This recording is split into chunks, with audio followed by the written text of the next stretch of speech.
બોલો સતગુરુદેવની જય. પોપટરામ બાપાની જય. દુધેશ્વર માતની જય. લાવેશ્વર નાથની ઉગમેશ્વર નાથની જય. ઈર્ષાગર ભગવાન સતગુરુદેવની જય. પ્રથમ આજના ભજન જીવતીબેનનો દેહ વિલય થયો. વિલય થયો એટલે દેહનું શું થાય છે કે આપણું શરીર પૃથ્વી, વાયુ, જળ, આકાશ ને અગ્નિ 5 તત્વનું બનેલું છે. મરણ પછી 5 તત્વો જેમાંથી લીધા છે કુદરતે અને આપી દે છે. પૃથ્વી તત્વમાં હાડક્યા, માંસ, દાંત, નખ, વાળ ઇત્યાદિ છે. મરણ પછી રાખ રૂપે પૃથ્વી ભાગ લઈ જાય છે. જળ તત્વ થૂક, લાળ, પરસેવો, પ્રવાહિક ભાગ વરાળ થઈને જળ સાથે ભળી જાય છે.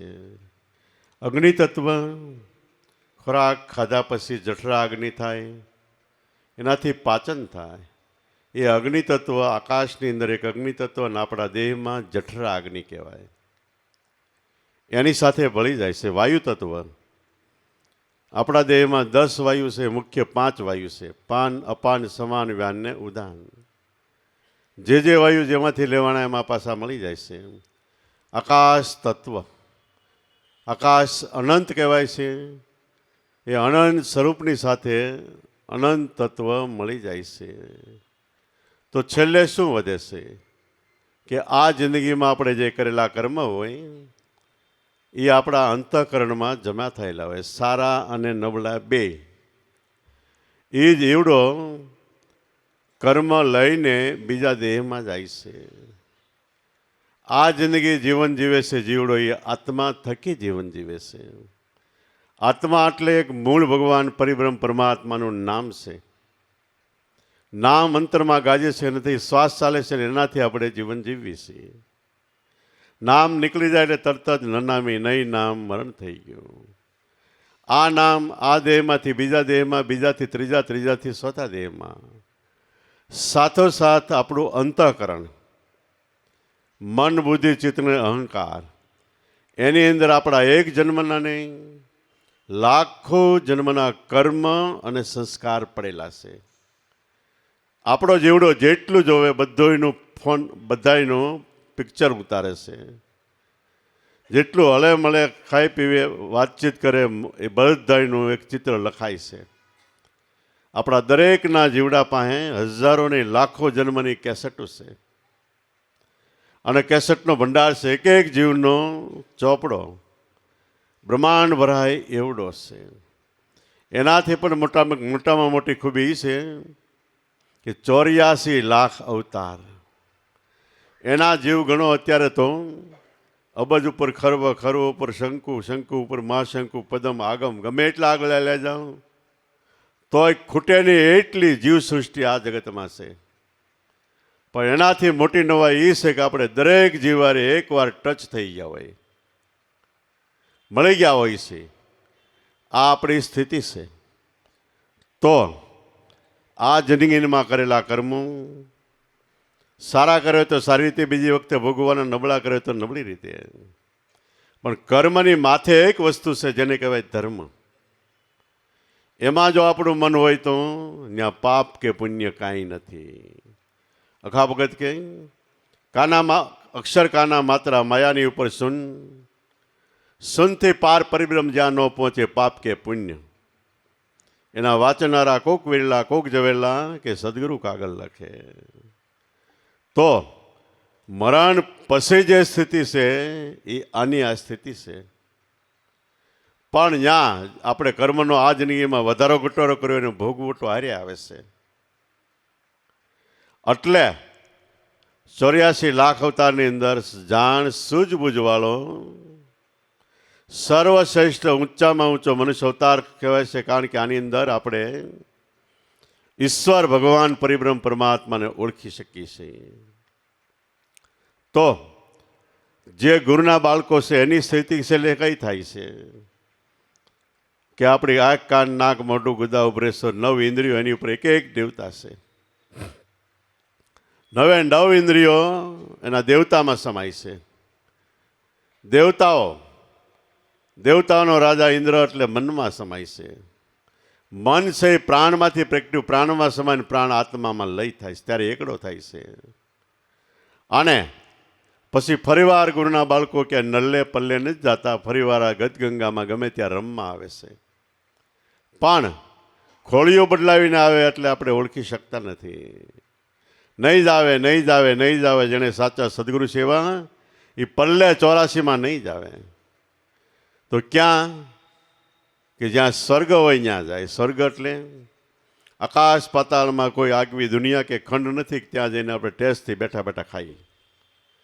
પણ જ્યાં ભગવાન ભાગવતમાં કે 2-5 ભાઈઓ બહેનો મળીને મારા ગુણાનો વાદો ગાતા હોય, જીવતું જાગતું સ્વર્ગ છે. એ બેઠા બેઠા ગાય ત્યાં હું ઊભો હાજર થઈ જાઉં છું, સાંભળું છું. અને ઊભા ગાય તો હું નાચું છું, ઠેકડા મારું છું. મને મારા ભક્તો પ્રિય છે, વાલા છે, હું એના હૃદયમાં રહું છું. ભક્તોને હું વાલો છું, એને હું પ્રેય છું ને એ મારા હૃદયમાં, હું એના હૃદયમાં. ઓતપ્રોત અમારો સંબંધ જન્મનો છે. અને ભગવાન એમ પણ કહે છે કે હરિના જન એટલે મારા ભક્તો મુક્તિનો માગે, સ્વર્ગ વૈકુંઠ ગૌલોક નથી માગતા. શું માગે જન્મ અવતારા, નિત્ય કીર્તન નિત્ય ઓત્સવ, નરખવા નંદ દુલારા, નરસિંહ મહેતા કે.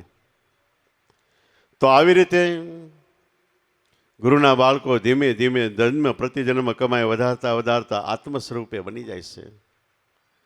જેને કૃષ્ણ ભગવાને ગીતામાં યોગ કીધો છે. યોગ થઈ જાય એટલે વિયોગ મટી જાય. વિયોગ મટવો એટલે આપણો આત્મા અને મન બે વચ્ચે અંતર છેડો છે, એ ભાંગી જાય. મન સારી રીતે આત્મામાં લય થઈ જાય, એનું નામ કહેવાય યોગ. કૃષ્ણ ભગવાન ગીતામાં અર્જુનને વારંવાર કે હે અર્જુન, તું યોગી થા, જ્ઞાની થા, ધ્યાની થા અને આત્માની ઓળખાણ કરી. યોગી થા એટલે તારા મનને થોડો ઘણો ભગવાનમાં મળવાનો વિયોગ છે, ભાંગી નાખ. શેનાથી ભાંગે? સત્સંગ દ્વારા, અને સદગુરુ આપે એ ધ્યાન દ્વારા. જ્ઞાની થા, સત્સંગ સાંભળ અને તું તારા આત્માની ઓળખાણ કર. વારંવાર કૃષ્ણ ભગવાન અર્જુનને એ જ ભલામણ કરે છે. એ જ ભલામણ દરેક લઈને મનુષ્ય અવતાર ધારણ કરીને આવ્યા છે. મનુષ્ય અવતાર મળ્યો એટલે મોક્ષનો ટીલો વધાઈ લઈને આપણે આવ્યા છીએ.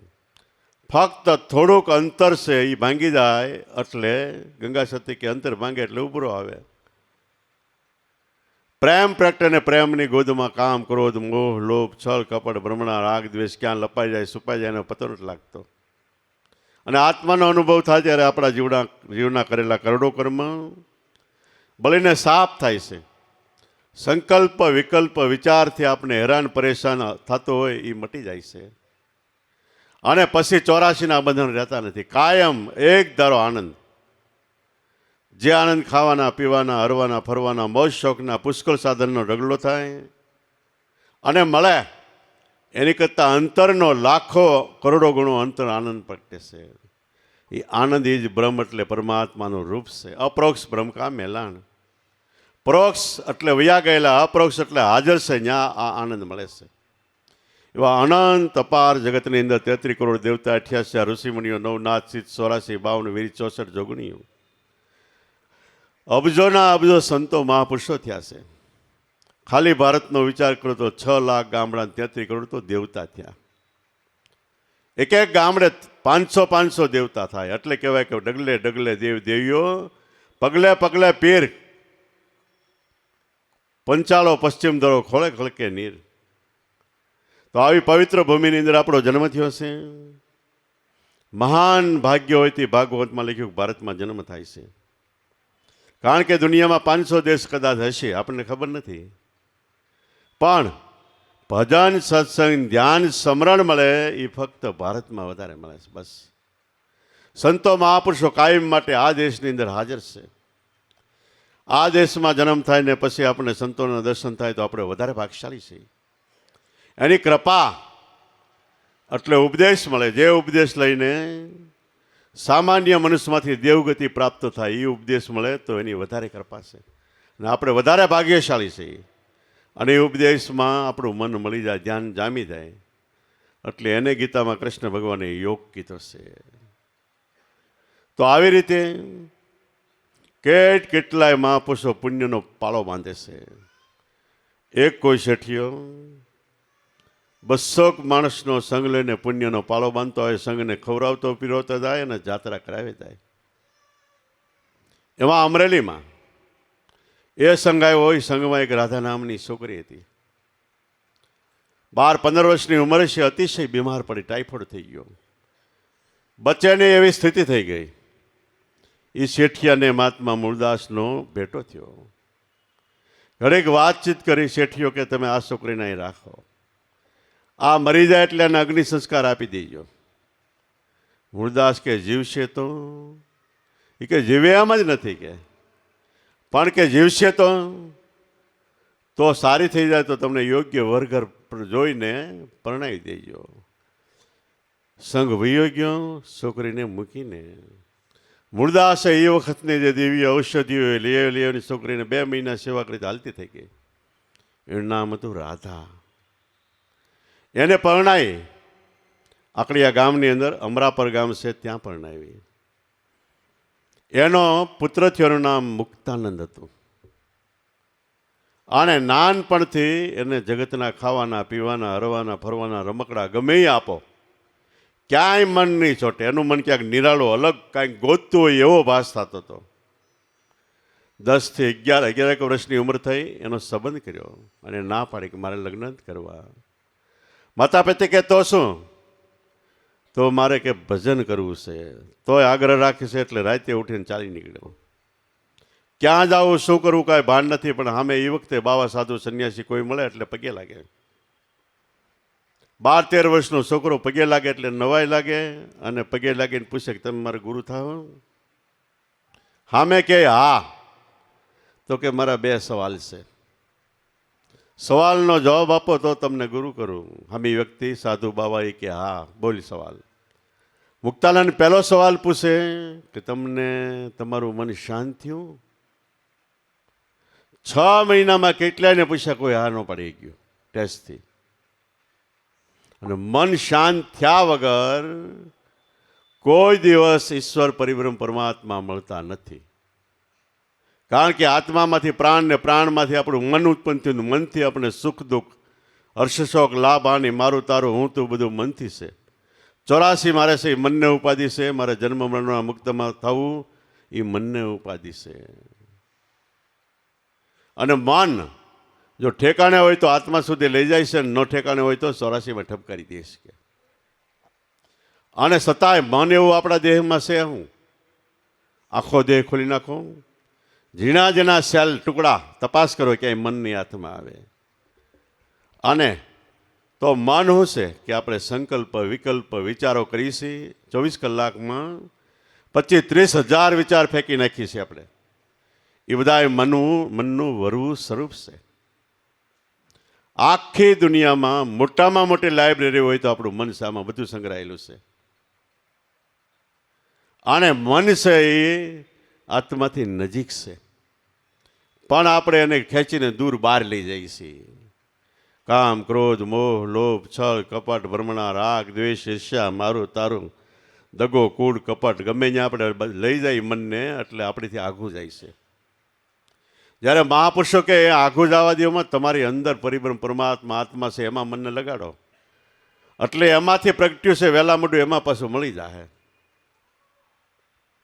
વળી કોક બાવા સાધુ સંન્યાસી ખોટું કે હા મારું મન શાંત થયું. બીજો સવાલ પૂછે, તમને ભગવાન મળ્યા? ના પાડી દેવી પડે. 100 મહિનામાં કોઈ એવો ન મળ્યો કે ભગવાન મળ્યા, એમ હા પાડી. નકર હું કહું એમ નહીં. આપણા વેદ શાસ્ત્ર પુરાણો રામાયણ મહાભારત ભાગવત ગીતા અને ઉપનિષદો 500-1000 વર્ષમાં થયેલા મહાપુરુષો એમ કહે છે કે તમારો જન્મ થયો ત્યારથી તમને આત્મ સ્વરૂપે ભગવાન મળી ચૂક્યા છે.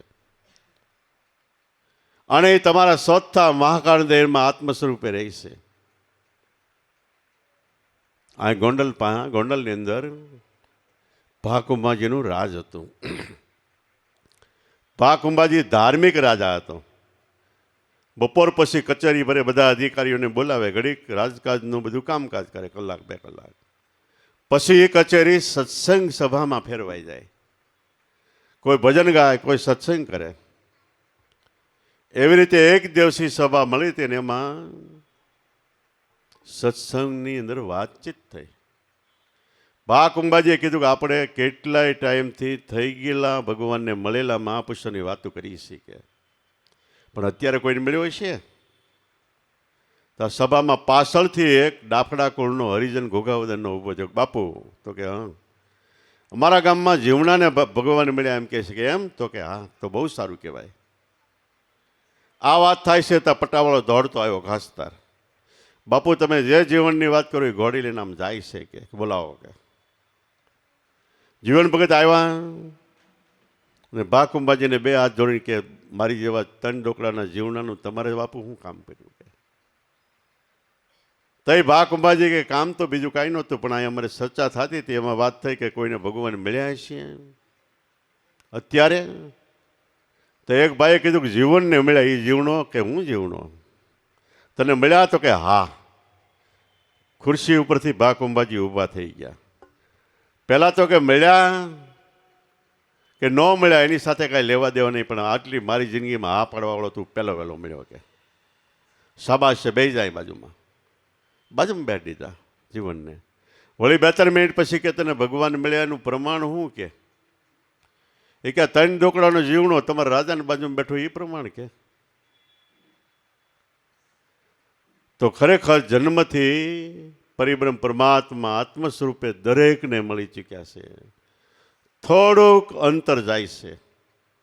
આપણી આંખ આપણા કાનને જોઈ શકતી નથી, નકર છે થડોથડ 4 આંગળનું વચ્ચે અંતર છે.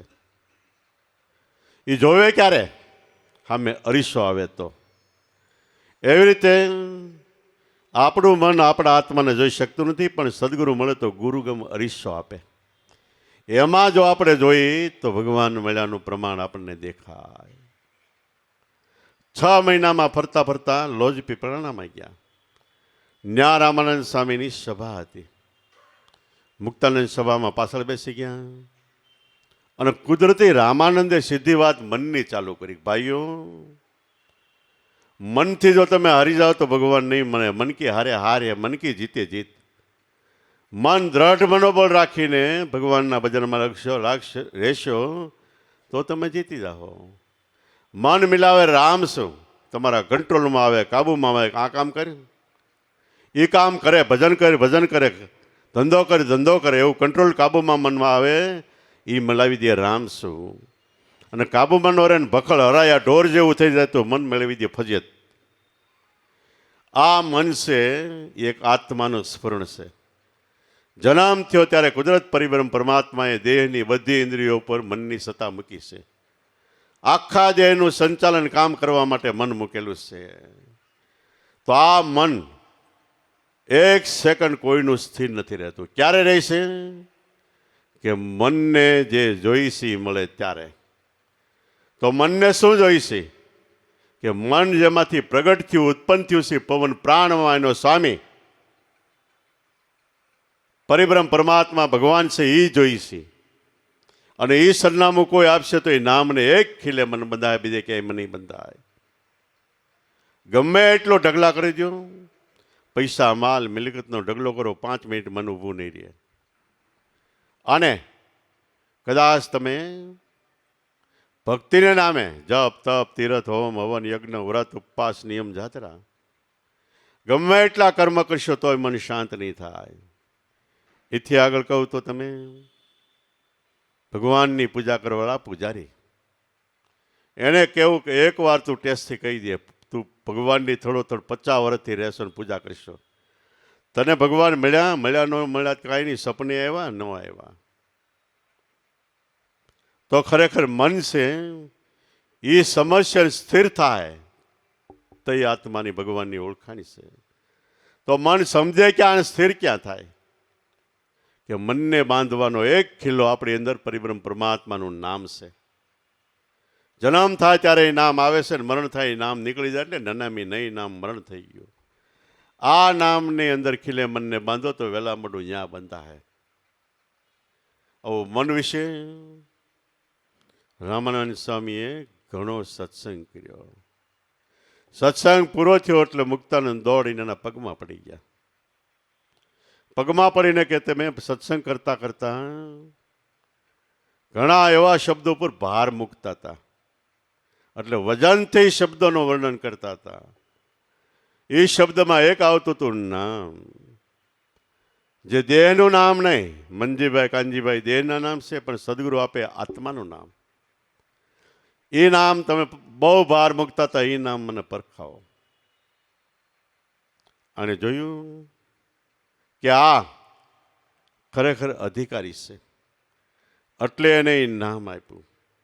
પૂર્વનો આગલા જન્મનો યોગ હતો, ધ્યાન કરાવ્યું કે ધ્યાન લાગી ગયું.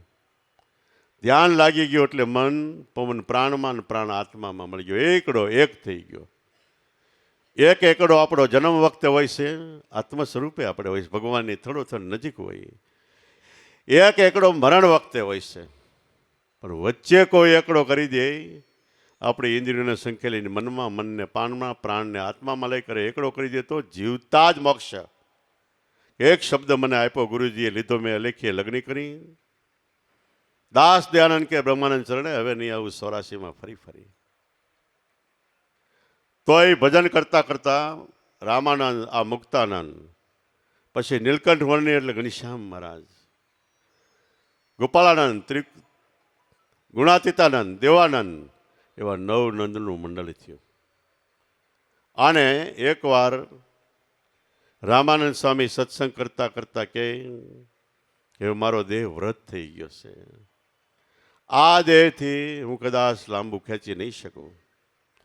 આ ધાબળાની ગાંઠ છે, ક્યારે છૂટી જાય નક્કી નહીં, પણ તમને મેં સ્વરૂપ ભાન અંતરાત્માની ઓળખાણ કરી, એમાં કાંઈ એમ રહેજો. કરવા જેવું એ છે. નરસિંહ મહેતા કે ખરેખર સાંભળ સજની ધ્યાન ધરીને મેં આજ અનુપમ દીઠો. અનુપમ એટલે આત્મા, અંતર આત્મા દીઠો. જે દીઠો તે જોયા સરખો, અમૃત પે અતિ મીઠો, એમાં ધ્યાન રાખજો. વાત પૂરી થઈ એટલે ગુણાતીતાનંદ ઊભા થયા. 2 હાથ જોડીને કે ગુરુમાં તમારો દેહ કાયમ ટકે એવી અમારી ઈચ્છા, પણ તમે કહો દેહ તો ક્ષણ ભંગુર છે, દાવલાની ગાંઠી જાઓ, ક્યારે છૂટી જાય નક્કી નહીં. તો તમે ગયા પછી અમારે શું કરવાનું? તમારી જગ્યાએ અમારે કોને માનવાના?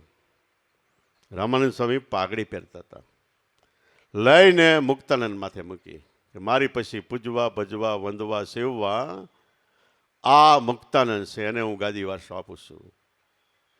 એ મુક્તાનંદ ઊભા થયા. ગુરુમાં જે પ્રથમ તો મને જે આ બિરુદ આપ્યું પ્રેમથી સ્વીકારું છું. ગુરુમહારાજના શબ્દોનો અનાદર નથી કરતો, પણ ઉંમરમાં હું ઘણો વ્રત છું. ગુરુમહારાજ વ્રત છે. કદાચ ગુરુમહારાજ પહેલાં મારો દેહ પડી જાય તો આ ગાદી હું જાજો ટાઈમ શોભાવી ન શકું, પણ મારી કરતાં નાની ઉંમરમાં છતાંય તેજસ્વી, તરવરિયો જુવાન અને ગાદીનો અધિકારી થઈ શકે એવા નીલકંઠ વર્ણી ઘનશ્યામ છે, એને હું ગાદી આપું એમ કરીને પોતાની પાઘડી લઈને એની માથે મૂકી. અને હું એને ગુરુમાં તમારી જગ્યાએ માનીશ, એની મર્યાદા રાખીશ, એનાથી એને ઊંચે આસને હું નીચે બેસીશ. કે એ ઘનશ્યામ મહારાજને જ્યારે ઉપદેશ આપ્યો તો એનું નામ ઘનશ્યામ હતું, નીલકંઠ વર્ણીમાંથી ઘનશ્યામ હતું. પણ ઉપદેશ આપીને રામાનંદ સ્વામીએ ધ્યાન કરાવ્યું, ધ્યાન લાગી ગયું. ધ્યાનમાં જાગૃત થઈને ગુરુમાં તમે મળ્યા, મને સહજમાં થોડી વારની અંદર આવી ગયો, આનંદ આવ્યો. એટલે રામાનંદ સ્વામી કે તારું નામ આજથી સહજાનંદ. પછી સહજાનંદે સંપ્રદાય ચલાવ્યો. સંપ્રદાયની અંદર સ્વામી એટલે ગુરુ, નારાયણ એટલે ભગવાન, બે સાથે આવી જાય. નામ સ્વામિનારાયણ. થોડુંક વધારો ને ભાઈ.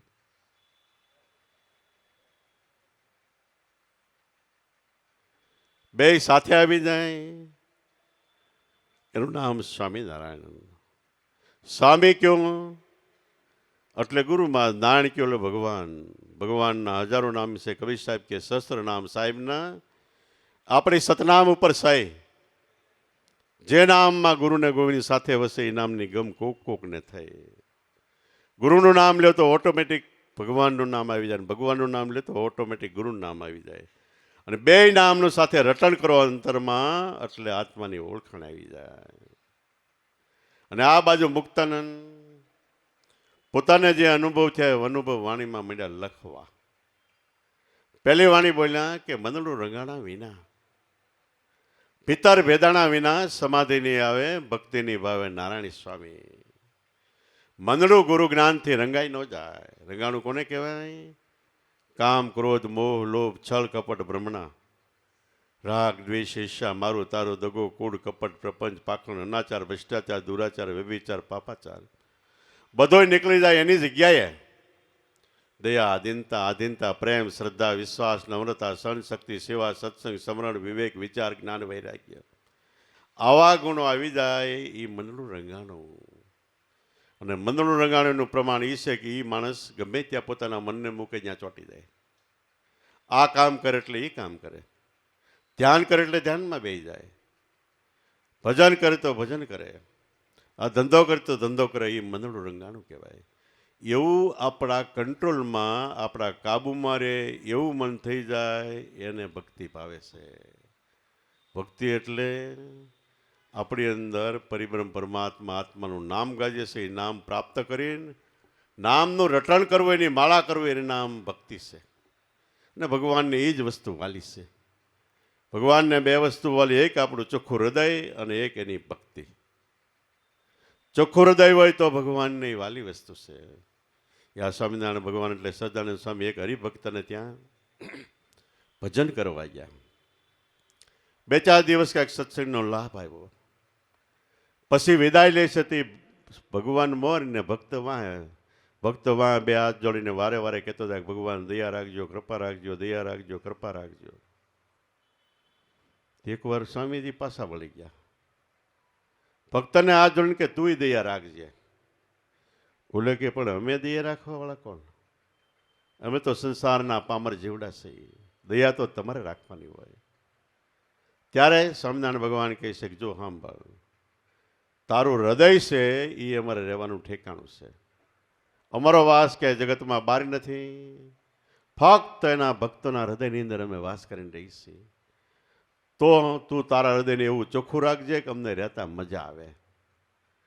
તારું હૃદય ગંદુ ગોબરું છે તો અમને રહેતા મજા નહીં આવે. એટલે એ કૃપા, એ દયા રાખજે, હૃદય ચોખ્ખું રાખજે તો અમને રહેવાની મજા આવે. વળી રામ વનમાં ગયા તે અત્રિ મુનિના આશ્રમે ગયા તે રામે અત્રિ મુનિને પૂછ્યું, મારે જંગલમાં રહેવું છે, 12 વર્ષ ક્યાં રહું? અત્રિ મુનિ કે ભાઈ બાપ રામ, જિનકે હૃદય, જેનું હૃદય એવું હોય, કામ, ક્રોધ, મદ, માન, મોહ, લોભ, શોભ, રાગ ન દ્રોહા, जिनके हृदय सल कपट दम नहीं माया, उनके हृदय तुम बसो रघुराया. हे रघुनाथ, हे बाप, આવું ચોખ્ખું હૃદય હોય અમારે જે. તો એક ચોખ્ખું હૃદય ભગવાનને ગમે ને બીજું એની ભક્તિ ગમે. એની ભક્તિ એટલે જીવન નિર્મળ પવિત્ર બનાવીને સદગુરુ એનું નામ આપ્યું તો નામની માળા કરો, એની ભક્તિ છે. પણ કયું નામ? આત્માનું નામ. એ નામનું રટણ કરતા કરતા એકવાર મન આત્મ સ્વરૂપે બની જાય છે. તઈ મંદડું રંગાણું કહેવાય. મંદડું રંગાણા વિના ભક્તિ નહીં ભાવે અને સમાધિ નહીં આવે. સમાધિ એટલે સદગુરુ મહારાજે જે સાધના, જે ધ્યાન આપ્યું એને સારી રીતે સાધી, સારી રીતે ધ્યાન કર્યું, એનું નામ સમાધિ. મન રંગાઈ જાય તો એ સાધના ઓટોમેટિક અંતરમાં થઈ જાય. ભર નિંદ્રામાં સૂતા નસ્કોરા બોલતા સવારે ઉઠી તેમ થાય હું તો નહોતો ધ્યાનમાં. તો આનું નામ સમાધિ છે. સમાધિ એટલે આપણું મન શાંત થઈ ગયું, સ્થિર થઈ ગયું અને આત્મ સ્વરૂપમાં લઈ થયું, એનું નામ સમાધિ. એટલે મનનું રંગાણા વિના, ભીતર માયલું ભેદાણા વિના સમાધિને આવે નારાયણ સ્વામી. એની પહેલી કડીમાં મુક્તાનંદ કહે છે કે મંદનું રંગાણું જ્યારે નરસિંહ મહેતા કર્યું ત્યારે હરિવર હાર પહેરાવે. નરસિંહ મહેતાનું મનનું રંગાઈ ગયું. ભગવાન લબે હાજર, જ્યારે બોલાવે ત્યારે આવે. છેલ્લા જીવનનો પરસો એક એવો બન્યો કે જુનાગઢનો રાજા, એને કોઈ સડાવ્યો મહેતાજીના ગળામાં ભગવાન મોગરાની માળા નાખે છે.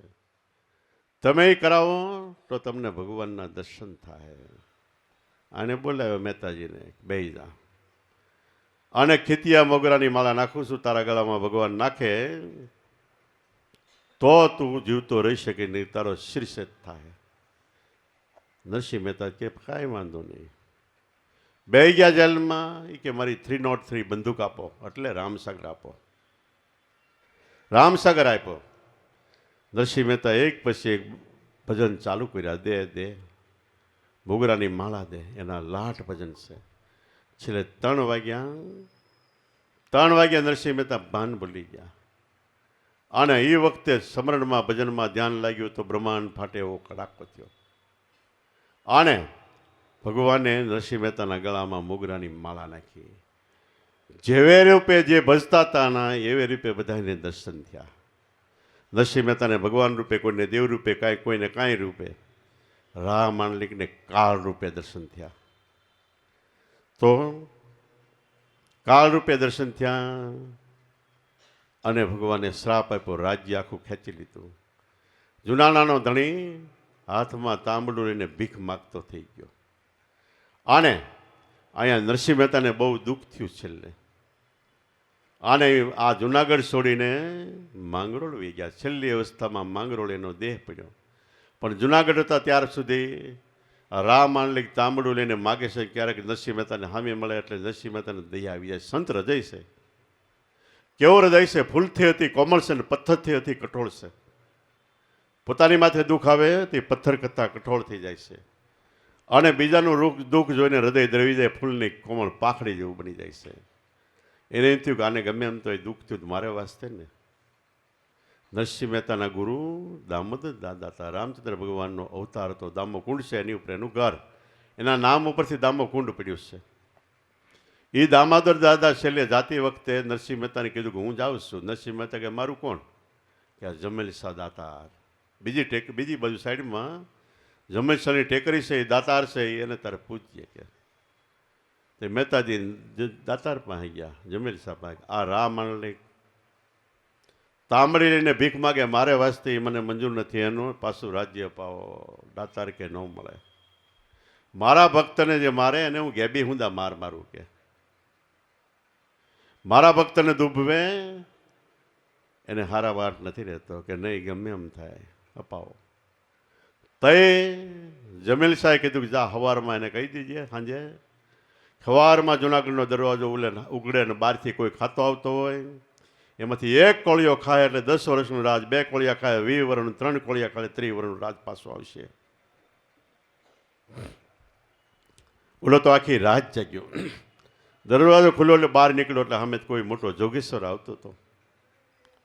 હાથમાં લસ તો શીરો ખાતો આવે છે. અને દોડીને એ તાંબડીમાં હાથ નાખ્યો. આને લઈને મોઢા સુધી ગયો ત્યાં લગી લસ તો શીરો હતો. મોઢે ગયો એટલે એમાંથી ભયંકર દુર્ગંધ આપવા માંડી. માંસ મટન હોય એવું થવા મળી ગયું. કોળિયો મુકાઈ ગયો. 3 કોળિયાની છૂટ આપી હતી. બીજો કોળિયો ભરે છે.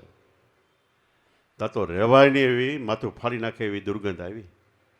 અને ફરીવાર કોળિયો મુકાઈ ગયો. ત્રીજો કોળિયો ભર્યો. ત્રીજા કોળિયામાં આમ હાથ કર્યો તો હાપોલિયા, સાપના બચ્ચા, એ આમ લબડે જીવતા. કેમ ખાવા? એમ પ્રાણે ખાવા જાય છે તોય હાથમાં મુકાઈ ગયો. 4થો કોળિયો ભરવા જાય, ઓલો કે જા હાટ કાઢી મૂક્યો કે હવે નહીં. તો કહેવાનો સાર અહીંયા મંદડું રંગાઈ ગયું તો ભગવાન હરિવર હાર પહેરાવે. પોતે આવીને હાર ગરામાં નાખ્યો. એમ આપણું મન રંગાઈ જાય ત્યારે પરિબ્રહ્મ પરમાત્મા પોતે આવીને સામેથી એના દર્શન આપીને તું શુદ્ધ ચૈતન્યમાં આત્મા છો, તારે જન્મ મરણ નથી, આવન જાવન નથી, થવા મટવાવાળું નથી, તારે 84ના કોઈ બંધન નથી. જેટલા તારા કર્મના બંધનો એ પણ હું બાળીને સાફ કરી નાખું છું. આ મંદડું રંગાનું પ્રમાણ છે. હરિવર પોતે હાર પહેરાવે. વળી મીરાબાઈ કે વળી મુક્તાનંદ કે મંદડું રંગાડું જ્યારે મીરાબાઈ કર્યું ત્યારે ઝેરના કટોરા અમૃત થાય. મીરાબાઈનો જન્મ કાશીમાં, એના ગુરુ રોહિદાસ સમાર કાશીમાં, ને એને માસીનું ઘરે કાશીમાં. માસીની ઘરે રહી છે ને એકવાર કાંઈક વાત થતા મીરાબાઈ કે મને સપનામાં ગિરધર આવ્યા હતા, એ ક્યાંય પ્રગટ મળે? માસી કે હા મળે, પણ થોરમાં કેળું છે. મીરાબાઈ કે કેમ? તો કે ઈ છે હરિજન.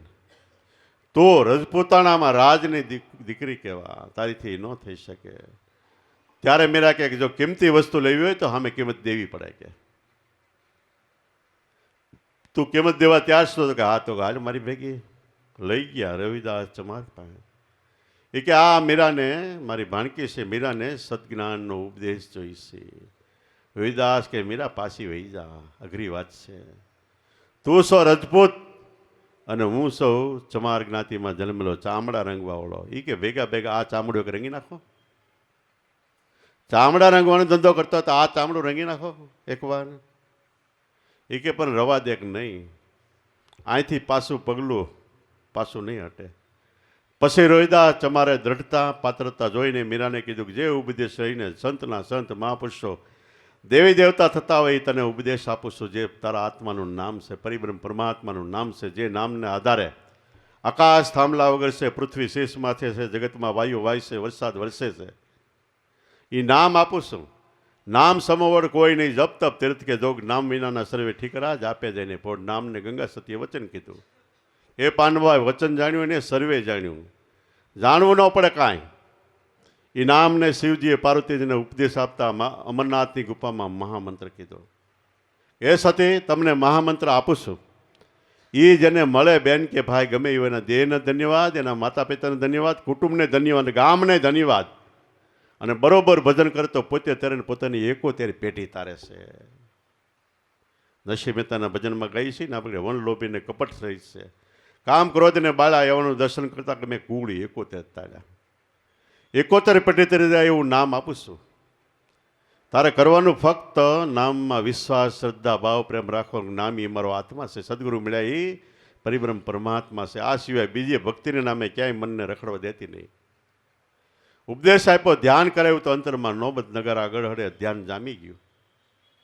દેહ મંદિરમાં આત્મા ભગવાનની આગળ 24 કલાક એક ધારે આરતી છે, એનો નાદ ચાલુ થઈ ગયો. ઘડીક થયું મીરાબાઈ કે ગુરુ મહારાજ મારે કહેવું છે, પૂછવું છે. રોહિદાસ અમારે કે બોલ દીકરી બોલ, શું કહેવાનું છે કે? તો કે હું પરિપૂર્ણ થઈ ક્યારે કહેવાય કે એનું પ્રમાણ હું. રોહિદાસ અમાર કે તારી પાસે ઝેર આવે નહીં, તું પી જા ને ઝેર જીરવાઈ જાય તઈ તું પરિપૂર્ણ. ઝેરનું અમૃત થાય તે જા છૂટી મૂકી દે. ભક્તિ કરવા માંડે. ભક્તિ કરતા કરતા એનો પતિ રાણો વિરુદ્ધમાં ગયો. બેયની સામે કેટલી વડસઠ થઈ અને રાણાએ કેટલી કસોટી કરી. બધી કસોટીમાં હસતા હસતા બહાર નીકળી ગઈ. રાણાને એમ થયું હવે મીરાબાઈનું કાસળ કાઢી નાખલું, મારી નાખવું. મારી નાખવા માટે ઝેરના કટોરા મોકલ્યા. અને જઈને અનુચરને કે નોકરને કે આ મીરાને આપજીને કહેજે કે આ તો અમૃત છે. ઝેર કહે તો વખતે નહીં પીવે. દેવાવાળો ગયો અને ઝેરનો કટોરો આપીને કે આ ભગવાનને ઘરેથી અમૃતનો પ્રસાદ છે, તમને પીવાનો છે કે. મીરાબાઈ કે લાય લાય, ભગવાનનો પ્રસાદ થોડો અનાદર કરાય કે. મીરાબાઈ પી ગયા. બધા તપાસ આદરી હવે મીરાબાઈ જીવે છે કે મરી ગયા, એ તો ટેસ્ટથી ભજન ગાતા હતા. ઝેરનું અમૃત થઈ ગયું. વળી પછી મીરાબાઈએ રાણાને કીધું, હા પત્ર લખીને કીધું, રાણા તું એમ નહીં માનતો મીરા ભોળ છે, ખબર નથી પડતી. ત્યાં ઝેર મોકલ્યું મને ખબર હતી કે. અને એ ઝેરનું અમૃત થાય તઈ મીરા સાચી કહેવાય. મારા ગુરુમાં કીધું એટલે એના બોલને ખાતર હું પી ગઈ ને ઝેરનું અમૃત થઈ ગયું. ઝેર તો પીધા જાણી જાણી, હે મેવાડી રાણા અમે નથી પીધા જાણી, ઝેર તો પીધા છે જાણી જાણીને કે. અમૃત થઈ ગયું.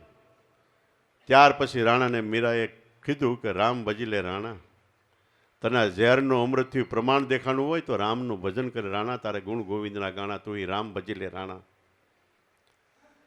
અને તું ગમે એટલી કદાચ રાજ સંપત્તિ એકઠી કરીશ તોય સોમે માયા ભેળી કરી નીચે ભર્યા નાના. મુવા પછી જીવ મણિધર સર્જે તાપર રાપ રૂંધાણા, એનાથી તું રામ ભજી લે રાણા. આખી દુનિયાની માયાઓ સતાય સાપનો અવતાર આવ્યો. માયા માથે મન રહી ગયું તો ત્યાં વાસના રહી ગઈ તો ભોગવવાનો વારો આવે છે. વળી બીજી વાત મીરા રાણાને કહે કે રાણા રાજા રાવણ શસ્ત્રધારી નોબતને નિશાના, ઘડેક પલમાં લંકા પ્રજાળીના 10 મસ્તક શેદાણા. એટલો તો શક્તિશાળી નથી ને કે માટે સાનમનો થઈને ભજન કરવા માંડે. રાજા રાવણની કેટલી આણ હતી, કેટલી સત્તા હતી, છતાં તે આખી લંકા વેર વિખેર થઈ ગઈ. વળી કે તારા દે રાણી તુંય ભજતા રોહિદાસ રૂંધાણા દાન દઈને દાતાર વળ્યા, હરિચંદ્ર હાટે વેચાણા. મીરાબાઈ રાણાને કહે છે કે તારા દે રાણી તું કરતા રાજ મુકાઈ ગયું, નીચકેરે વેચાણા, મજૂરી કરવાનો વારો આવ્યો, તોય તું એક જ પરિબ્રહ્મ પરમાત્મા મારે માટે છો. નામ ભગવાનનું ક્યારેય જિંદગીમાં છોડ્યો નહીં. નકર રાજરાણી એવી હતી કે એને પગને તળિયે રૂવાડા ઉગતા. કોઈ દી ક્યાંય એને પથારી નીચે પગ ન મૂકે એવું દિવ્ય જીવન. છતાં એ વેચાણે શેને માટે? ભક્તિને માટે. એને માટે વેચાણી તો ભગવાને એની લાજ પણ રાખી. છેલ્લે જ્યારે એના પતિએ તલવાર તાણી ટેક્સ લેવા માટે, વેરો લેવા માટે શમશાનમાં, ભગવાને તલવાર વાહેથી પકડે અને કે ખમ્મા. તો હરિચંદ્રે આમ જોયું તા કે ભગવાન આવ્યા. આ બધું દ્રશ્ય કસોટી કરવા વાળો વિશ્વામિત્ર જોતો હતો. ભગવાન આવ્યા એટલે એને ખબર પડી ગઈ હવે મારો વાળો પાડી દે. એટલે ભાગ્યો વિશ્વામિત્ર મોર ભાગ્યો. કાશીનગરમાં વાહે હરિચંદ્ર અને હરિચંદ્ર વાહે ભગવાન. તને કડકમાં કડક સજા કરવું દુનિયા જોઈ રહી. એની વાહે હરિચંદ્ર કે ભગવાન એને કાંઈ નહીં કરતા, કે 3 આટા માર્યા. આવું તો તારા જીવનમાં નથી ને. છતાં એને ભક્તિ ન મૂકી. ભક્તિને માટે વેચાઈ ગયા. ભક્તિ ન મૂકી. ભક્તિ સુરવીરની સાચી, લીધા પછી મૂકે નહીં પાસી. અને એને માટે ગંગા સતી કે કદાચ મેરું ડગી જાય તો એ ભક્તિ કરવાના મન ન ડગે. ભલે ભાગીને પડે બ્રહ્માંડ, ગમે એવી વિપત પડે, દુઃખ પડે તો વણસે નહીં, ફરી ન જાય. એનું નામ હરિજનના પ્રમાણ. તો હરિચંદ્ર તારાદા રાણી તુઈ કરતા રોહિદાસ સુંદાણા, દાન દઈને દાતાર વાળિયા, હરિચંદ્ર હાટે વેચાણા. ભક્તિ માટે કેટલું કર્યું. તો આપણે અત્યારે કહેવું પડે કે સતવાદી તું ક્યાં હરિચંદ્ર છો? હરિચંદ્ર નામ પાછળ સતવાદી લગાડવું પડે છે. વળી કે પાંડવો પરમેશ્વર ભજતા, કૌરવ કુડું કમાણા. કહે મીરાબાઈ પ્રભુ ભજન વિના નર ફરે છે નિમાણા. એનાથી તું રામ ભજી લે રેણા, તારે ગુણ ગોવિંદના ગાણા. ખૂબ કીધું. પાંડવોએ ભક્તિ કરવામાં કાંઈ બાકી ન રાખ્યું અને દુઃખ સહન કરવામાં બાકી નહીં. 12 ને 12 24 વર્ષ જંગલ રખડ્યા.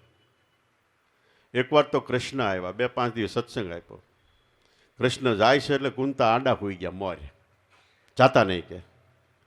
કૃષ્ણ કે પણ હવે હું કે તો કુંતા કે અમને દુઃખ આપજો. કૃષ્ણ કે બાકી રહ્યું કે રાજ વહી ગયું, વેચાઈ ગયા અને લાખા ઘરમાં બળી જવાના હતા. માંડ ઉગર્યા. એવા કેટલાય થઈ ગયા. છતાંય દુઃખ માગો છો?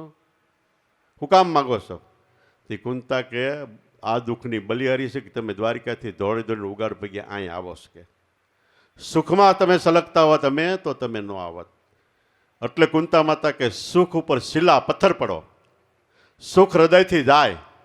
બલિહારી હો દુઃખી પલ પલ રામ તો રટાય, ભગવાનનું ભજન તો થાય. એ દુઃખની બલિહારી છે. સંતો મહાપુરુષે દુઃખ માગ્યા, સુખ નહીં. દુઃખની પાછળ ભગવાન દોડતા આવે છે. તો એવી રીતે ખરેખર મીરાને ઝેરનું અમૃત થઈ ગયું. એ તો મીરાની વાત કહે. હવે આપણી નજીક આવો. આપણી અંદર કામ, ક્રોધ, મોહ, લોભ, છળ, કપટ, ભ્રમણા, રાગ, દ્વેષ, ઈર્ષા, મારું તારું, દગો, કૂડ, કપટ, પ્રપંચ, પાખંડ, અનાચાર, ભ્રષ્ટાચાર, દુરાચાર, વ્યભિચાર, પાપાચાર, આ બધું અંતઃકરણમાં ભરેલું ઝેર છે. આ નીકળી જાય એની જગ્યાએ અમૃત આવે. ક્યું? દયા, દીનતા, આધીનતા, પ્રેમ, શ્રદ્ધા, વિશ્વાસ, નમ્રતા, સહનશક્તિ, સેવા, સત્સંગ, સમરણ, વિવેક, વિચાર, જ્ઞાન, વૈરાગ્ય. તો ઝેરનું અમૃત થઈ ગયું. કોઈ મારવા આવે એને ક્ષમા આપી દે. આ ઝેરના કટોરા અમૃત થાવે. આપણે એ જ સવાનું છે. મારવું હોય તો આપણા મનને મારવું. 2-5 ને મારી નાખે એ સુરવીર નથી, પોતાના મનને મારે. એને સુરવીર શાસ્ત્રોમાં કીધું છે. ત્રીજી વાત કહી છે મુક્તાનંદ સ્વામી કે મંદિરનું રંગાણું જ્યારે રોહિદાસ ચમાર કર્યું તે કુંડમાં ગંગાજી પોતે પધારે. રોહિદાસ ચમારનો જન્મ કાશીમાં થયો. ભારતમાં 12 ઠેકાણે ફરેલા. છેલ્લે સમાધિ આંધ્રમાં વિશાખાપટ્ટનમના પર્વત પાસે અંતરમાં સમાધિ. ત્યાં એ જ્યારે સૌરાષ્ટ્રમાં સરસઈમાં રહેતા હતા, સત્તાધાર પાસે, અને ચામડા રંગવાનો ધંધો કરતા હતા. એના જીવનનો એક પ્રસંગ છે કે દિલ્હીનો કોઈ મોટો જબરજસ્ત શેઠિયો અને પુણ્યનો પાળો બાંધતો આવે એટલે 200-500નો સંઘ લઈને જાત્રાએ જાય.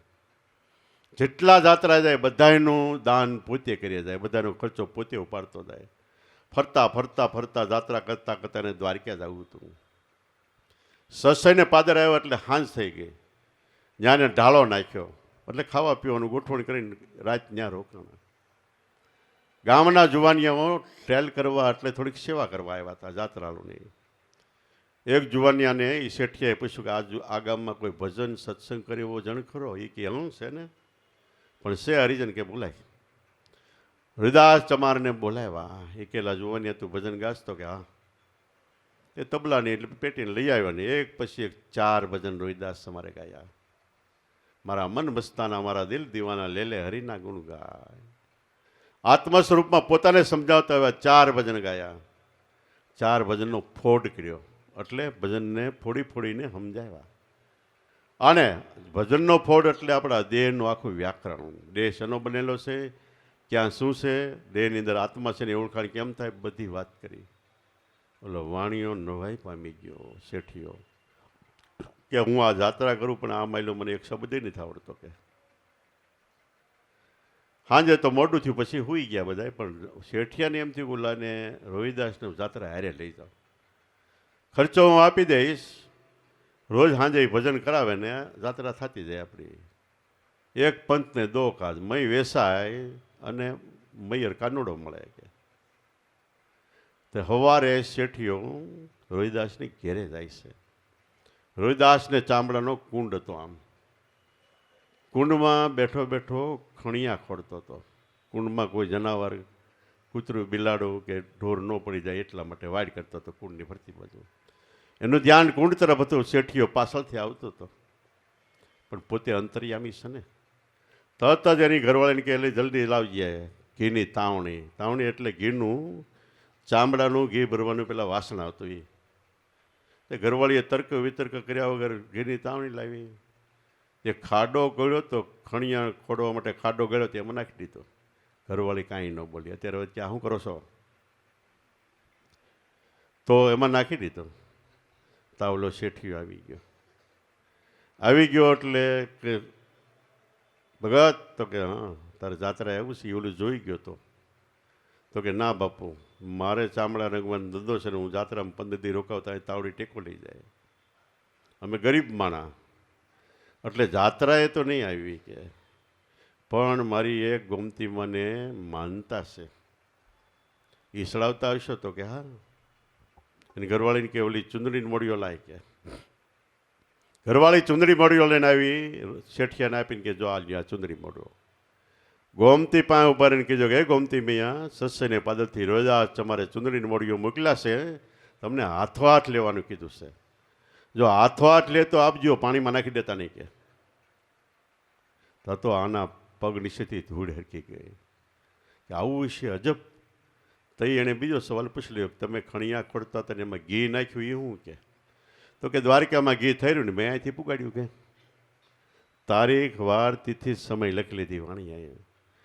સીધો દ્વારકા ગયો એટલે પહેલા કોઠારી પાસે ગયો કે આટલી તારીખ આટલા વાર ને આટલા સમયે ઘી ખલાસ થયું. તો કે હા, અહીં તો રાડી બોલી ગઈ. કે પછી કે સરસાઈથી ઘીની હેડ્યું ને હેડીઓ આવી. કે પહેલી વાત સાચી નીકળી. પછી સુંદરી મળ્યો. એક બજારમાંથી લઈ એવો નકલી અને લઈને ગોમતી નદીની કાંઠે ઉભરે. ગોમતી નદી ભગવાનના મંદિરની અડોટ છે. અને આર્તનાદ કર્યો કે ગોમતી મૈયા, સસ્યને પાદરથી સોયરા તમારે સુંદરી મૂડીઓ મોકલ્યા છે અને હથવાટ લેવાનું કીધું છે. સોનાની સુડી એટલો હાથ બહાર કાઢ્યો, એટલો હાથ સોનાની સુડી પહેરી છે. આ વાણિયાએ બજારમાંથી લાવ્યો તો એ સુંદરી મૂડીઓ આપ્યો. તો ઓલે હાથ પાછો ખેંચી લીધો ગોમતી મૈયાએ. વળી ફરી વાર કીધું, હે ગોમતી મૈયા, સસ્યને પાદરથી રોહિદાસ ચમારે ચુંદડીની મોડીઓ મોકલ્યા છે અને હાથવાટ લેવાનું કીધું. વળી સોનાની સુડીએ સતીએ હાથ પ્રસાર્યો, બહાર કાઢ્યો. આને રોહિદાસ ચમારના સુંદરી મોડી લીધા, વળી લઈ લીધા, અંદર વહી ગઈ. પ્રમાણ આપો તો ઝીંડું રતન આપ્યું. વાણિયાની જાત્રા ઉડી ગઈ. સીધો પાછો સરસઈ આવ્યો. સરસઈ આવીને હજી છેટો છે તા રોહિદાસ ચમારને પળ આવી અંતરમાં કે હું તો નાનો માણસ છું, હરિજન જ્ઞાતિમાં છું, મારી પાસે દિવ્ય મહાન વસ્તુ છે આત્મજ્ઞાનની સર્વોપરી. ઋષિમુનિઓ કે એ છે, પણ મારું નાના માનવનું અનુકરણ કોઈ નહીં કરે. આ શેઠિયો જો સમજી જાય તો એનું અનુકરણ કેટલાય કરશે ને કેટલાય તરી જાય. એટલે અંતરમાંથી એને લહેર આવી. લહેર આવીને એણે કીધું કે લે શેઠ પાસે આવ્યો એટલે આ કુંડમાંથી ગંગા જમના સરસ્વતી ઉભરાય છે.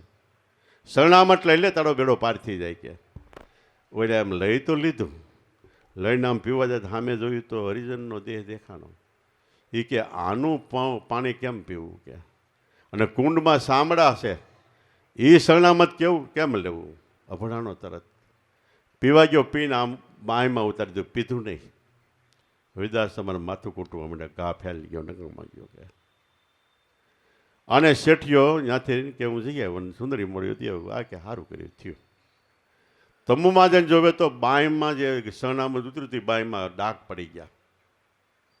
બાની એટલે દાસીને બોલાવી કે અહીંયા આવું, આ ડાઘ નદીએ જઈને ધોઈ આવી, જોજે રહી ન જાય કે ન રહે.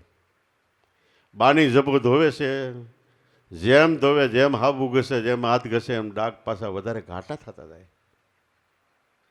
બાની ચડી રે ખીજાઈને મને ડાઘ મોઢે મોઢે સૂસવા, તા એમાંથી થોડુંક શરણામત બાનીના હૃદયમાં ગયું. તા એને જ્ઞાન થઈ ગયું કે ઓહો, આનો રજમો જરાક મારા હૃદયમાં ઉતર્યું તો મને જ્ઞાન થઈ ગયું, અને ઊંચી હાલવા માંડી. અને મારો શેઠ તો પી ગયો ને કેટલું થયું છે કે. બાની દોડતી દોડતી દોડતી એના શેઠના પગમાં પડી. કેમ? તો કે મેં હજી જરાક મોઢું અડાડ્યું તા મને આમાંથી જ્ઞાન થયું કે. તિકાળ જ્ઞાનથી ઊંચી ઊંચી હાલું કે. અને તે તો પીધું કે હું તો પૂરો રહી ગયો, મને ચામડાનો કુંડ દેખાડો, હાલ ફરી વાર ન્યા કે. બાની લઈ ગઈ રોહિદાસ ચમાર પાસે, જઈને કે શેઠ ભગત બાપા, જે શરણામતથી મારો ઉદ્ધાર થયો એ શરણામત મારા શેઠને પાવ, ફરીવાર પાવ. તો રોહિદાસ ચમાર કે બાની સપરે સાની, હવે તું સુપ થઈ જા. જે પાણીએ મારો રૂગનાથ રીઝતો, ગંગા જન્મના સરસ્વતી એ રૂગનાથ રીઝતો, એ પાણી તો ખેંચ લીયા, વી ગયું. ભાવ પ્રેમ વહી ગયો એટલે બધું વી ગયું. જે પાણીએ મારો રૂગનાથ રીઝતો એ પાણી તો ખેંચ લીયા, હવે પીવું હોય તો કુંડનું પાણી છે. નીચ કલિકા નીચ કલમાં નીચ ઘેર જન્મ અમારા, મારા પાત્ર બી ઓછી, મારી જાત બી ઓછી, ઓછે ઘેર જન્મ અમારા. સતાય આ કુંડમાં ગંગા જમના સરસ્વતી ઉભરાણા, ઈનો ઉભરાણા, તારો શેઠ ઉભરાણો કે. કુંડમાંથી ગંગાજી એટલે દેહરૂપી કુંડમાંથી જ્ઞાન ગંગાની ધારા વહેતી થઈ ગઈ. બાની એટલે જે દાસ બની ગયા એને આ વાત ગળે ઉતરીને, જે હળંગ ડાયા થઈને હદળ રહી ગયા એ જડે જડ રહી ગયા. હું વાત ઉતરી તો મુક્તાને કે મંદરું રંગાણું જ્યારે રોહિદાસ ચમાર કર્યું તે કુંડમાં ગંગાજી પોતે પધારે. કુંડમાં ગંગાજી પધાર્યા એમ આ દેહરૂપી કુંડની અંદર આપણે ઉગારામ બાપાના દેહરૂપી કુંડમાં ગંગાજી પધાર્યા. એ સમાર રોહિદાસ સમારનો કુંડ કહેવાય.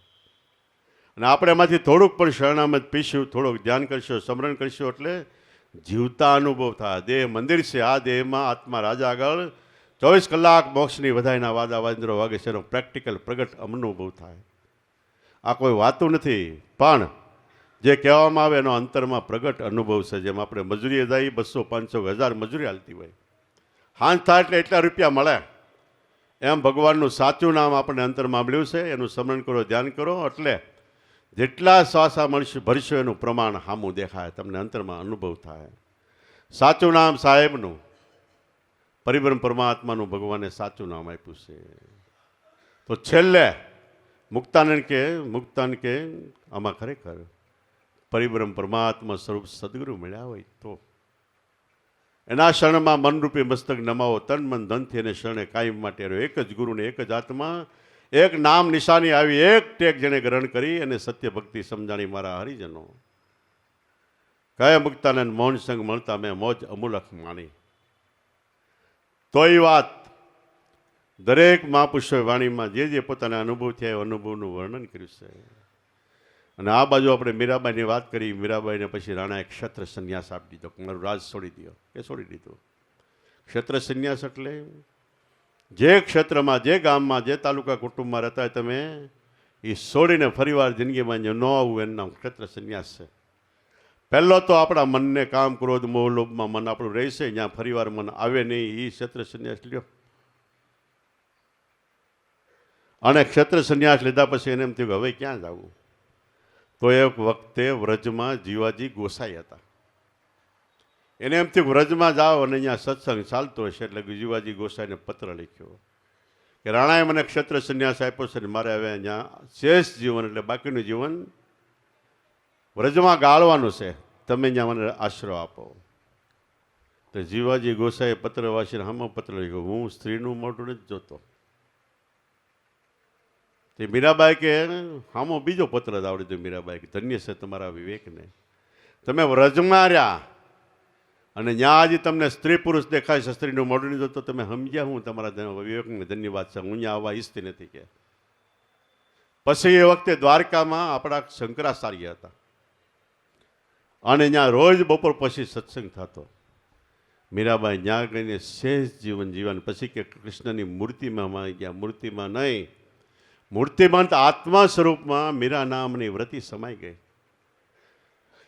તો આવા તો સંતોના અનેક મહાપુરુષોના જીવન ચરિત્રો છે. દરેક જીવન ચરિત્રની પાછળ કંઈક ને કંઈક રહસ્ય છુપાયેલું હોય છે. અને દરેક મહાપુરુષો તત્વજ્ઞાન આત્મજ્ઞાનની જ વાત છે. શ્રીજી મહારાજની એક ભક્તે પૂછ્યું, તમે કાયમ માટે તમારા અક્ષરધામનું વર્ણન કરો છો, એ અક્ષરધામ ક્યાં રહેલું છે, ત્યાં જવાય કેવી રીતે, ત્યાં શું છે? ત્યારે સ્વામિનારાયણ ભગવાન જવાબ આપતા કહે છે કે મારું અક્ષરધામ જો તમે બહાર ગોતવા જાઓ તો કરોડો માઇલ સેટું છે. જિંદગીની જન્માંતરો ખલાસ થઈ જાય ત્યારે પણ કદાચ તમે નહીં પામી શકો. વિષ્ણુ ધર્મમાં એક ઠેકાણે ઉલ્લેખ છે કે વિષ્ણુ ભગવાન ક્યાં છે કે 9 સમુદ્ર છે, 10મો સમુદ્ર ક્ષીરસાગર દૂધનો ભરેલો છે. એને છેડે એક પરાગ વડ છે. પરાગ વડને 2 પાંદડા છે, એક પાનને અપાની, પાનને પાંદડે વિષ્ણુ ભગવાન પોટેલા છે. એટલો બધો પંથ કાપવો ક્યાં નહીં, સમુદ્ર ક્યાં આવ્યા વટવા કેમ એ કેમ કરવું? પણ એ છે આપણા દેહ મંદિરમાં, બીજે ક્યાંય બહાર નથી. તો શ્રીજી મહારાજાને જવાબ આપતા કીધું કે બહાર ગોતવા જાઓ તો જન્મના જન્માંતરો વયા જાય તો અક્ષરધામને તમે પ્રાપ્ત નહીં કરી શકો. એટલું દૂર છે ને અંતરમાં ગોતશો એનાથી નજીકમાં નજીક કોઈ વસ્તુ નથી. અંતરમાં એટલે આપણા પ્રાણની અંદર શ્વાસમાં. એટલે સંતો મહાપુરુષો કીધું કે તેરા ઘટમાં એટલે તેરા પ્રાણમાં શ્વાસમાં પીયું પરિબ્રહ્મ પરમાત્મા બિરાજે. જો અંતરપટ ખોલી હૃદયમાં વસ્તુ છે અનમોલની. અંતરપટ એટલે એકવાર જગતમાંથી તારા મનને પાછો વળીને અંતરમાં લાવીને જોઈજો તો તારા હૃદયમાં વસ્તુ છે અણમૂલ્ય. કિંમતે કિંમત ન આંકી શકાય એવી છે. પણ આનો અનુભવ ક્યારે થાય કે સંત સમાગમ નિસ્દિન કરીએ, સાંભળીએ, શુદ્ધ બોલી, સજન કર્યા સંગમાં ભાઈ પ્રગટે પ્રેમની હોળી કે હૃદયમાં વસ્તુ છે અણમૂલ્ય. સંતોનો સમાગમ કાયમ કરતા કરતા કરતા મનનો મનત્વ મટાડીને એ મનને આત્મામાં સમાવશે ત્યારે તમારો શેડો નિસ્તાર પાર આવશે. વળી એક મહાત્માએ કીધું તારા ઘટમાં છે ઘનશ્યામ, બાર નહીં ઘટમાં કીધું. ઘન એટલે જમાવટ, શ્યામ એટલે ભગવાન, ભગવાનની જમાવટ તારા દેહ મંદિરમાં છે. તારા ઘટમાં છે ઘનશ્યામ જો વિચારી ગઈ લય કુશી ગુરુ મહારાજ ગુરુગમ કુશી આપી લગાડીને જોઈજો તો તારા દેહમાં મોતી વ્યાપાર તું થાય નો વેપારી. આમાં અખંડ ધૂન અપાર 24 કલાક એક ધારી ધૂન વાગ્યા જ કરે, વાગ્યા જ કરે, વાગ્યા જ કરે, વાગ્યા જ કરે, ક્યારેય બંધ નથી. તો આવી રીતે જે મહાપુરુષો તેને ભજન કરવાનું, સ્મરણ કરવાનું, ધ્યાન કરવાની ભલામણ કરી છે. કોઈ એમ કીધું કે મૂરખ તે હરિભજન નવ કયો સમયો તારો વાસીદામાં ગયો. કિંમતી સમય વાસીદામાં એટલે પારકી પંચાયતમાં, મેરી તેરીમાં, નિંદામાં, ટીકામાં, ઈર્ષામાં, વેરઝેરમાં, દગામાં, કૂળમાં, કપટમાં, પ્રાપંચમાં, પાખંડમાં જેટલો ભગવાનના ભજન સવાયનો સમય જાય એ વાસીદામાં જાય છે. મૂરખ તે હરિભજન નવ ગયો સમયો તારો વાસીદામાં ગયો. આને જન્મ થયો ત્યારે આત્મ વેલો ચડ્યો આકાશે. જન્મ થયો એટલે આત્મા રૂપે ભગવાન આ દેહમાં આવ્યા. એમાં એક ફળ થયો. પ્રેમથી જો સેવન થાય તો પરિબ્રહ્મ પરમાત્માનું ફળ અંતરમાં છે. પણ કબૂદી સંગે કરમાવા લાગ્યો, સડી ગયો એનો નિયો. મૂર્ખ સમયો તારો વાસીદામાં. કબૂદી એટલે ખોટો સંગ થઈ ગયો. બાળક જન્મે ત્યારે આત્મ સ્વરૂપે હોય પણ ધીમે ધીમે સંગ થતો જાય. માતાનો સંગ થાય, ઇન્દ્રિયોનો સંગ થાય, મોટો થાય એટલે જગતના કુસંગ થાય. એ સત્સંગ અંતરમાં સત્ય એવો આત્મા એ ભૂલાઈ જાય છે. કબૂદી સંગે કરમાવા લાગ્યો, સડી ગયો એનો નિયો. નાનો હતો, મોટો થયો, કમાવા શીખ્યો. તે નર નારી તારી પાયે પડતા, પગે પડતા, નમતા છોકરાને સહ્યો. પણ મોટો થયો, ગઢો થયો તો એ શું થયું કે નર નારી તારી પાયે પડતા, નમતા છોકરાને સહ્યો. આંખે થયો આંધળો, કાને થયો બેરો, ત્રીજો તારો ફૂટી ગયો હૈયો. મૂર્ખ સમય તારો વાસીદામાં ગયો. વૃદ્ધાવસ્થા આવી તે પસ્તાવો થયો કે હવે આપણી આંખે પૂરું દેખાય નહીં, નાકે શેડા આવે, મોઢે લાડુ પડે, દેખાય નહીં, વાળ ધોળા થઈ જાય, વાંકા વળી જાય, કોઈ કયું ન કરે. અને ત્યારે જીવને અપાર પસ્તાવો થાય છે. તઈ એમ થાય કે જુવાન હતો, ભજન મળતું હતું, મળ્યું હતું, સત્સંગ મળતો હતો, સંતો મળતા હતા, ધારું એ કરી શકે એવી સ્થિતિ હતી. પણ તઈ ભજન ન કર્યું, ભજવા ટાણે ભજ્યો નહીં. આ દુઃખ કોને જઈને કહ્યો? હવે જમડા આવશે જીવને લેવા, તઈ ફૂટીશ તારો હૈયો, મૂર્ખ સમયો તારો વાસીદામાં ગયો. અંતે 4 ખાણ 84 લક્ષમાં જીવ જાય છે વયો, સંતોને શરણે ગુરુને વચને દાસ દયાન કે મેં સાચું કહ્યું. સંતો મહાપુરુષો જીવના છેલ્લા ડસકા સુધી મોક્ષ થાય એટલા માટે હર હંમેશ તત્પર છે. આપણો ભારત દેશ ઋષિમુનિઓનો છે.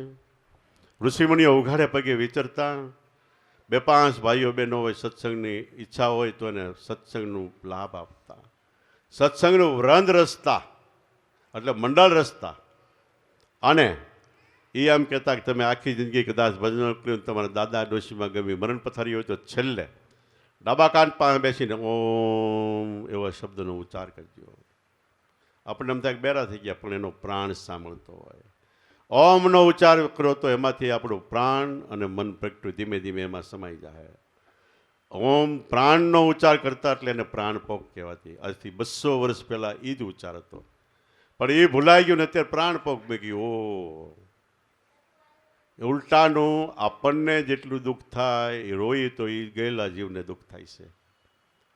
એક તાર છે, અને આપણે જો ભજન કરી તો એ ભજન એક જ પહોંચે, બીજું કાંઈ પાછળ પહોંચતું નથી. એટલે દરેક સંતો મહાપુરુષો દેવી દેવતા જગતની અંદર થયા, બધાએ એક જ ધર્મ એટલે સત્ય સનાતન આત્મધર્મને પાળ્યો. એ ધર્મ નહોતો. મહાભારત લડાઈ પહેલાં એકેય ધર્મ ભારતમાં દુનિયામાં ક્યાંય નહોતો. પણ મહાભારત લડાઈ પછી મતમતાંતર થયા, રાજા કપાઈ ગયા, એટલે હવની મેળે નોખા નોખા ધર્મ માનવા માંડી ગયા. છતાંય જેટલા જગતમાં ધર્મ છે ને એ સ્થાપના કરવાવાળા બધા ધર્મગુરુ આત્મજ્ઞાની થયા છે. એટલે ખાઓ પીવો, હરો ફરો, મોજ શોખ કરો, કોઈ વસ્તુની મનાય નહીં, પણ 24 કલાકમાં થોડો થોડો સમય બચાવીને કોઈ તત્વવેતા, બ્રહ્મનિષ્ઠ અને ક્ષોત્રી એવા સદગુરુને શરણે જાઓ. જ્ઞાન પ્રાપ્ત કરીને 24 કલાકમાં થોડોક સમય ભજન સત્સંગમાં વિતાવો. તુલસીદાસે કીધું કે કાંઈ ન થાય 24 કલાકમાં તો 1 ઘડી તો ભજન કરો. 1 ઘડી એટલે 100 મિનિટ. એટલું ન થાય તો આધી ઘડે 12 મિનિટ. એટલું ન થાય તો આધી મેં પુણ્યાત 6 મિનિટ. 1 ઘડે આધી ઘડે આધી મેં પુણ્યાત. તુલસી સંગત સંત કી કટે ખૂટી ભરાત. સંતોનો સંગ થઈ જાય તો જીવડાએ કરેલા કરોડો અપરાધો ગુનાઓ માફ થઈ જાય છે.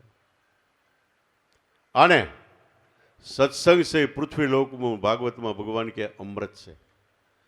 જિંદગી આપણી પૂરી થાય ત્યારે આપણું ઇન્દ્રિયો મન ઉપર રાજા છે, એની સમાય. રાજા બધાએ મનમાં સમાય, મન પ્રાણમાં સમાય, તે એકડો થાય.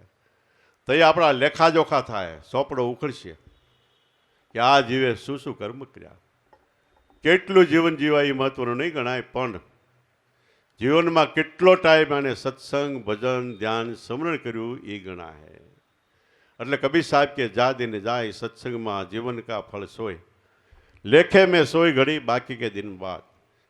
જેટલો સમય સત્સંગમાં જાય એટલો સમય કુદરત ભગવાનને ચોપડે લખાય. બાકીનું 500 વર્ષ જીવા તો એ ફેલ ગયું, નકામું ગયું. એટલે જે જીવન આપણને કામ લાગે એવું દિવ્ય જીવન જીવો. ભારત દેશ ઋષિમુનિઓનો દેશ છે. દેવી દેવતાઓ થયા છે. એમાં ઘણા તો ઝાડના પાંદડા ખાઈ ખાઈને પોતાના અનુભવથી આવડા પેટી જેવડે પુસ્તકો લખ્યા છે. સિંધુ નદી કાંઠેને લખીને વેદ લખ્યા, એટલે સિંધુમાંથી હિન્દુ ને હિન્દુમાંથી હિન્દુસ્તાન, ભારત દેશ આપણું નામ પડ્યું. ભારત દેશ નામ પડ્યું એ ભરત રાજા થઈ ગયો. શકુંતલા અને દુષ્યંતનો પુત્ર નાનો હતો. એના મા બાપ બહાર ગયા હતા, નાવડો હાવો જ આવ્યો ને પકડી મોઢું પકડીને કે તારા દાંત ગણવાસ મારા કે. આટલો શૂરીર હતો, એની ઉપરથી ભરત, એનું નામ ભરત હતું ને એની ઉપરથી ભારત દેશ નામ પડ્યું. તો આ દેશના રહેવાવાળા આપણે સહી, અને આ દેશની સંસ્કૃતિ સંસ્કાર જગતની અંદર ઊંચામાં ઊંચા છે. સ્વામી વિવેકાનંદ પરદેશ ગયા, અને કોઈએ પૂછ્યું કે તમે સંસ્કારનું વર્ણન કરો, સંસ્કાર કયા મુખ્ય? સ્વામી વિવેકાનંદ કે તમે 3 દિવસના ભૂખ્યા હો, અને કોઈ ખાવાનું આવીને માગે અને તમે આખી થાળી આપી દો, એ સંસ્કાર છે. પ્રકૃતિ સંસ્કૃતિ એટલે હારા હારા સંસ્કાર છે. એ થાળીમાં તમે અડધું આપો એટલે પ્રકૃતિ તમારો સ્વભાવ છે, અને બિલકુલ ન આપો, અડધો જ કરીને કાઢી મૂકો તો તમારી વિકૃતિ છે. તે ઓલાએ પૂછ્યું, તમારા જીવનમાં કોઈને ખવડાવ્યું? તો એ સ્વામી વિવેકાનંદ કે હા. સ્વામી એનું નામ નાનપણમાં નરેન્દ્ર હતું. કલકત્તાની એક બગીચાની બાજુમાં કોલેજ છે, અત્યારે છે, ત્યાં એ ભણતા હતા. અને ગામડેથી આવતા, રોજ ટિફિન લઈને આવતા, અને એમાં ટિફિન કરી દીધું 10 વાગ્યે.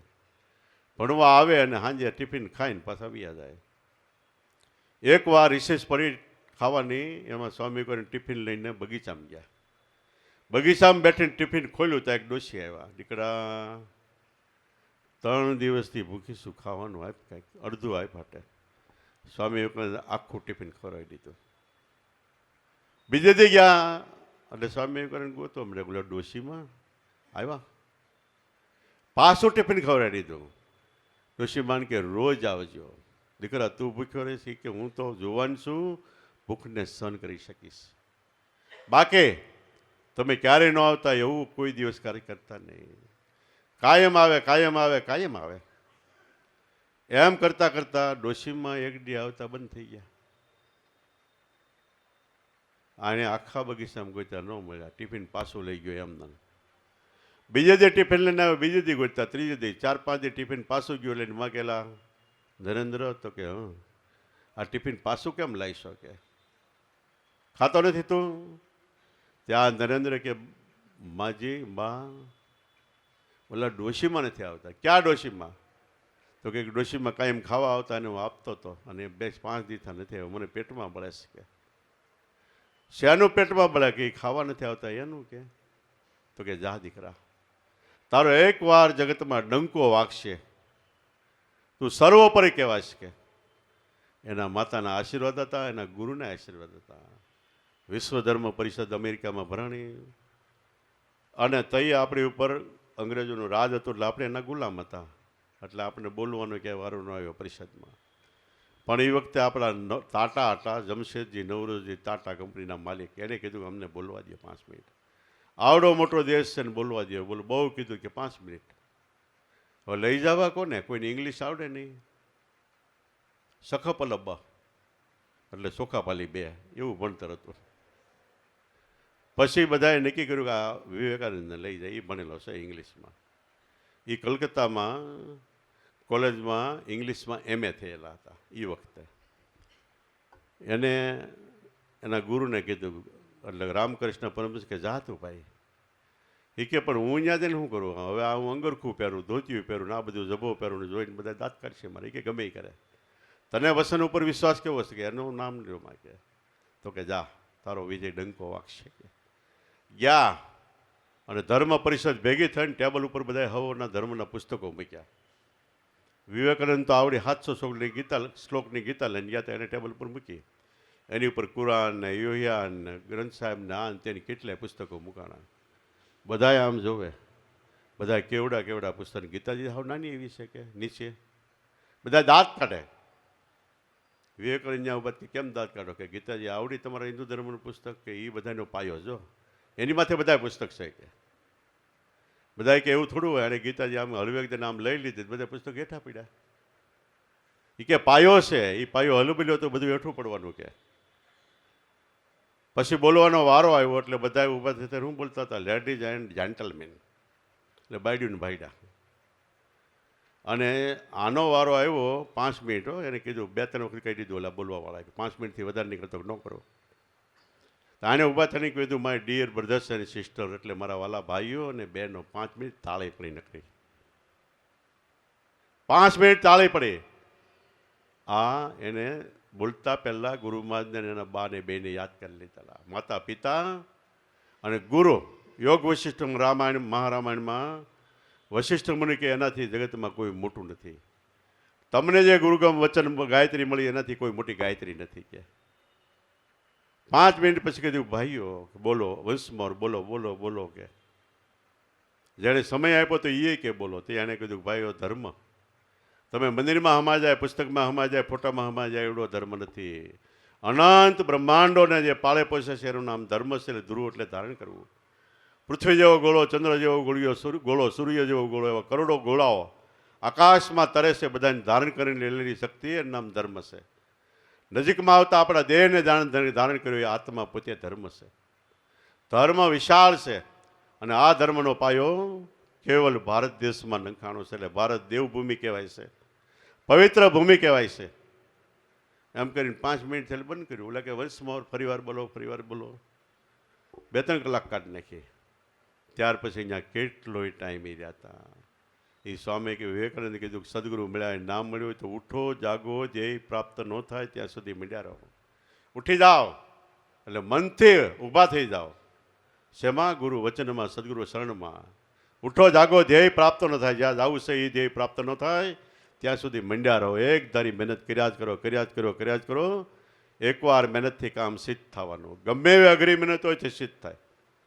રશિયામાં એક ભાઈને ત્યાં ગાય વિયાણી. વાસડું નાનું એવું હતું. એ વખતે ધોધમાર વરસાદ આવ્યો એટલે ફળીમાં ગાય હતી, ત્યાં વાસડું હતું, ત્યાં પાણી મીંડું આવવા. તાને એમ થાય કે વાસડું આગળ હારું જન્મેલું છે, તાજું મરી જાય. એટલે એને ખંભેલે વાસડાને એની ઘરની મીડી તેની ઉપર ચડાવ્યું અને પાછું હાંજ થઈ એટલે ધોરાવવા માટે પાછું ખંભે ઉતારી નીચે લાવ્યો. બીજે દી વરસાદ એટલે બીજે દી એમ કર્યું, ત્રીજા દી એમ કરતાં કરતાં નિયમ ચાલુ કરી દીધો. વાસડામાંથી ગાય થઈ ગઈ તો એ ઉપર ચડાવે, ખંભે ઉતારીને પાછું નીચે લાવે. એમ મહેનતથી મનુષ્ય માટે કોઈ વસ્તુ અઘરી નથી. મનુષ્ય યત્ન અને ઈશ્વર કૃપા. યત્ન એટલે પ્રયત્ન. મનુષ્યનો પ્રયત્ન હોય, આળસ ન હોય તો કૃપા ઈશ્વરની છે.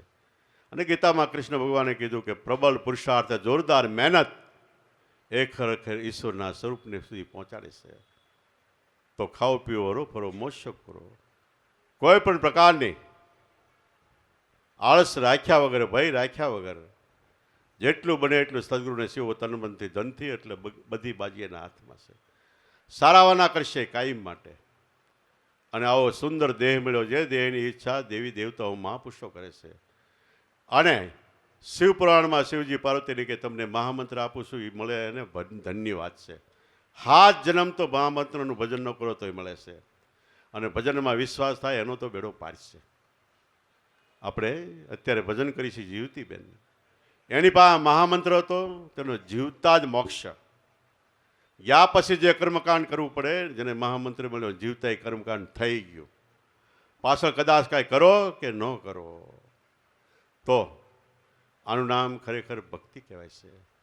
એટલે કર્મ સંજોગે દેહ એટલે ગમે એ રીતનો રોગ દોગથી આવે છતાંય કરેલી કમાઈ કોઈની નિષ્ફળ જાતી નથી. ફરીવાર યાદ રાખો, કરેલી કમાઈ કોઈની નિષ્ફળ જાતી નથી. ડાબે હાથે કમાઈ કરી છે તો ડાબે હાથે ફળ મળશે, જમણે હાથે કરી છે તો જમણે હાથે મળશે. સારી કમાઈ છે તો સારી રીતે ભોગવવાનો વારો, નબળી કમાઈ છે તો નબળી રીતે ભોગવવાનો. પણ એનાથી ઊંચી વાત આ શ્વાસોશ્વાસનું ભજન છેલ્લા દશકા સુધી ચાલે છે. બીજા બધા ભજન આપણે ખાટલા વયસ થવું એટલે પૂજા પાઠ કરતા અટકી જાય. હાલીને મંદિરે જતા અટકી ગયું. હંભળાતું બંધ થયું, એટલે ભગવાનના ધૂન બંધ થઈ ગઈ. મોટે બોલાતું બંધ થઈ ગયું, બધું બંધ થઈ જાય. છેલ્લે સુધી શ્વાસ ચાલે છે. અને શ્વાસમાં ગુપ્તપણે આપણા મનની હાજરી હોય છે. એ જો ભજન મળ્યું હોય તો શ્વાસાની કરો સમરણી, જપો અજંપા જાપ, પરમ તત્વ શું ધ્યાન ધરો તો તમે સોમ આપો આપ. એ ભજન આપણી પાસે, એ ભજન આપણે બેનને આપેલું એટલે જીવતા જ મોક્ષ છે. એમાં કોઈ શંકાને સ્થાન નથી. હવે તો આપણે શું કરવું કે એનામાં જે સંસ્કાર ભજન સમરણ ધ્યાનના હતા એ સંસ્કાર આપણામાં ખીલે એવી કેળવણી કરો એટલે આપણા જીવનને ધન્યવાદ અને બેડો પાડશે. બોલો સતગુરુદેવની,